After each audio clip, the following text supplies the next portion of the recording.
রবিবার বাঙালি মহিলা সমাজের উদ্যোগে রাজ্য অফিসের হলঘরে এক দিবসীয় রাজ্য সম্মেলন অনুষ্ঠিত হয়। সম্মেলনে সভানেত্রী ছিলেন মিলন পাল দত্ত। এই সম্মেলনে 2 শতাধিক মহিলা প্রতিনিধি উপস্থিত ছিল।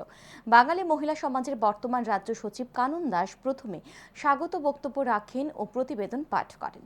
সম্মেলন শেষে আগরতলা রাজপথে বাঙালি মহিলা সমাজ 9 দফা দাবিকে সামনে রেখে এক বিক্ষোভ মিছিল সংঘটিত করে। সংগঠনের এক নেত্রী সংবাদ মাধ্যমের মুখোমুখি হয়ে তাদের 9 দফা দাবিগুলি তুলে ধরেন। এই দাবিগুলি হলো নার্সারি স্তর থেকে প্রাথমিক স্তর পর্যন্ত শিক্ষা প্রদানের সমস্ত দায়িত্ব মহিলাদের হাতে অর্পণ করতে হবে। কর্মসংস্থান সহ বিধানসভা ও লোকসভার মতো আইন প্রণয়নকারী সাংবিধানিক ক্ষেত্রগুলোতে মহিলাদের 50% আসন সংরক্ষণের ব্যবস্থা করতে হবে।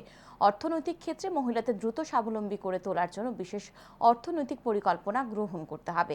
নারী ধর্ষণ খুনের মতো অপরাধের সঙ্গে জড়িত অপরাধকারীদের রাজনীতির রং বিচার না করে দৃষ্টান্তমূলক শাস্তি দিতে হবে। নারীদের আত্মরক্ষার জন্য জুডো ও ক্যারেটের প্রশিক্ষণের ব্যবস্থা করতে হবে প্রতিটি বিদ্যালয়ে। টিভি, ইউটিউব, সিনেমা সহ বিনোদনমূলক সম্প্রচারের ক্ষেত্রে অশ্লীল ভিডিও প্রদর্শন বন্ধ করতে হবে। গাঁজা, মদের মতো সমস্ত নেশা জাতীয় দ্রব্যের উৎপাদন ও বিপণন বন্ধ করতে হবে। বাঙালি মহিলা সমাজ চাই প্রাউড তত্ত্বের মাধ্যমে অর্থনৈতিক গণতন্ত্র, নীতিবাদী নেতৃত্ব ও প্রগতিশীল সমাজতন্ত্রের প্রতিষ্ঠা।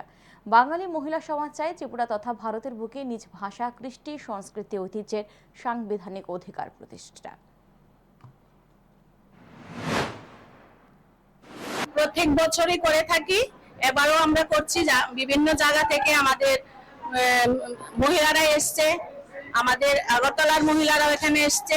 তাই আমরা এই আন্দোলন আমাদের মহিলারা চাই যে আমাদের রাজ্যে বা দেশে যে উচ্ছৃঙ্খলা আর যে অরাজকতা চলছে তার জন্য আমরা মহিলা সমাজের পক্ষ থেকে দেখি একটা কিছু করা যায় কিনা, আমরা একটা সুন্দর মানব সমাজ গড়ে তুলতে পারি কিনা, এই চেষ্টাই আমরা করে যাচ্ছি।